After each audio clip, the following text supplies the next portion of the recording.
بسم اللہ الرحمن الرحیم۔ دینی تعلیم کا رسالہ نمبر 1، سبق نمبر 20 یعنی لیسن نمبر 20، اور یہ لاسٹ لیسن ہے یعنی آخری سبق ہے دینی تعلیم رسالہ نمبر 1 کا پارٹ 1 کا۔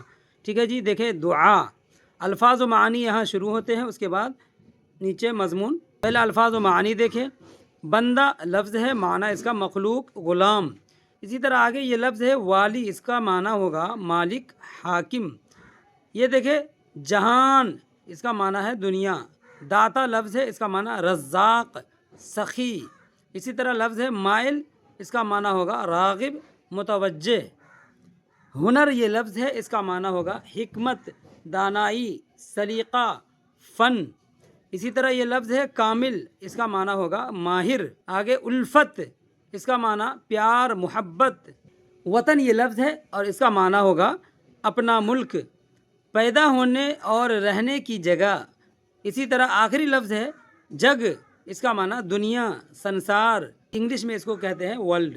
آگے دیکھیں یہ مضمون ہے، پوئم کے شکل میں ہے۔ دیکھیں اے دنیا کے باغ کے مالی، اے اپنے بندوں کے والی، دل کے مالک، جان کے مالک، دنیا اور جہان کے مالک، دوسرا تجھ سا کوئی نہیں ہے، تجھ سا داتا کوئی نہیں ہے، بخش ہمارے جسم کو طاقت، بخش ہمیں محنت کی عادت، پڑھنے پر دل مائل کر دے، علم و ہنر میں کامل کر دے، ہمت دے کچھ کام کرے ہم، جگ میں روشن نام کرے ہم، دل میں وطن کی الفت بھر دے، خدمت قوم کے قابل کر دے، سچ بولے ہم جھوٹ نہ بولے، کبھی کسی کا عیب نہ کھولے، ہو انصاف اصول ہمارا، صرف ایک تیرا ڈھونڈ سہارا، نام پہ تیرے جان فدا ہو، کوئی نہ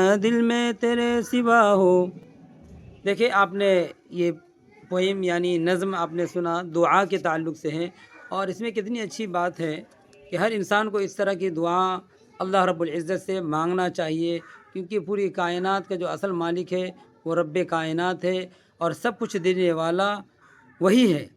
تو ہم سب کو چاہیے کہ اپنی زندگی کے ترقی کے لیے، علم و ہنر میں کامل ہونے کے لیے، پڑھنے میں ہمارا دل مائل ہو جائے، پیار و محبت والی زندگی ہو، کسی کے عیب کو کھولے نہیں، اور قوم کی خدمت کے قابل ہم رہیں، مجموعی طور پر ہم ہر طریقے سے اچھے ہو، ہماری زندگی ہر طریقے سے ترقی یافتہ ہو۔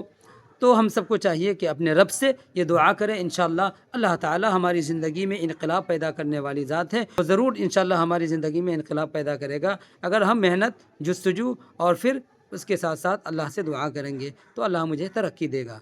امید ہے سمجھ میں آیا ہوگا، یہ آخری سبق تھا۔ اب اس کے بعد انشاءاللہ دینی تعلیم کا رسالہ نمبر 2 شروع ہوگا۔ جزاک اللہ خیر۔ السلام علیکم ورحمۃ اللہ وبرکاتہ۔